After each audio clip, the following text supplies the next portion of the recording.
So I hope you enjoyed that story. I'm just going to ask you some questions, and I would love for you to raise your hand and answer them if you know the answer. So in the story, how many mice were there on the Supreme Court? Yeah, 9. And was there a special mouse? Yeah, there was a head judge. Do you remember what his name was? Marshall J. Mouse. Good job. What were the mice trying to protect? Yeah, the mouse constitution. And was the law on the cheese constitutional or unconstitutional? Unconstitutional is right. Who was being affected by what the Mouse Supreme Court was doing? Yeah, the people or the mice were. So we have a Supreme Court system in America. That's what the book was based off of. We have 9 judges, and we have a head judge as well. And do you remember what that head judge does? Yeah, he makes sure that they keep them on track. And who else helps in the court system? Do you remember? Yeah, there's lawyers and judges all over. Have you ever been to the courthouse here?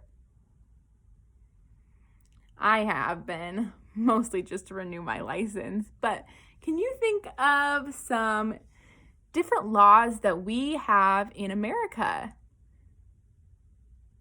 Make sure to raise your hand and tell me. Yeah, those are really good. I have to follow the law every day when I'm driving or when I'm going to the store. I can't just walk out and steal food, or I can't just blow a stoplight. That's not allowed. It goes against the law. So just like the Mouse Supreme Court, we have to follow the laws of the land. And there are lots of laws that are taken to court to see if they're unconstitutional and constitutional. So can you think of any laws that the Bible gives us? Or can you think of a constitution that the Bible has? Those are some really good answers, fifth graders. So we can see that the whole Bible is kind of constitution. There are so many laws. Leviticus has so many laws. And we don't always follow those laws, and sometimes we break that constitution and we are unconstitutional. Isaiah 33:22 says, "For the Lord is our judge, the Lord is our lawgiver, the Lord is our king, and he will save us." Jesus created all of these laws for us to follow, and some of them are very similar to the laws we have in our everyday lives, like do not steal. Do not steal. Do not murder. Do not murder. But James 2:10 says, "For whoever keeps the whole law and stumbles in one point has become guilty of all." If we break any laws that Jesus gave us, we're guilty of breaking the whole law. But luckily, Isaiah 33:22 says he will save us. Jesus saved us by dying on the cross, and we are so grateful for that.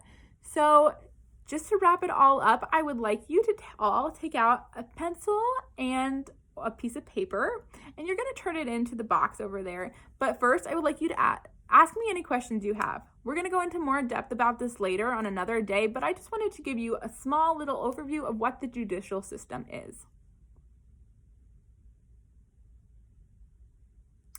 Awesome, guys. Thank you so much. So for those questions, I loved answering them for you. So now I'm going to ask you some questions, and I would just like you to write down the answers. So I'm going to give you 5 questions. So if you would like to number on your paper, and you just have to write down the answers. You don't have to write down the question. So don't worry about that. So the first question is, how many judges are in the Supreme Court?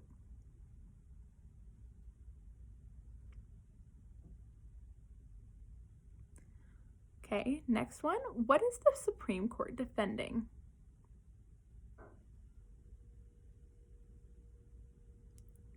3, are they wanting the laws to be unconstitutional or constitutional? 4, I would like you to write down give an example of a law that you see in your everyday life.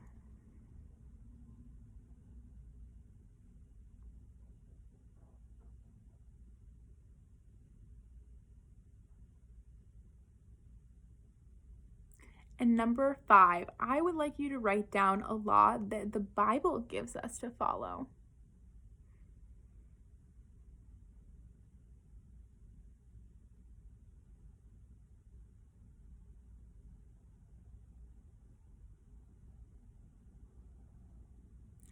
All right, great job, you guys. If you want to go turn them into that basket over, we are done with class for today. I hope you learned a lot about the judicial system. Have a wonderful day. Thank you.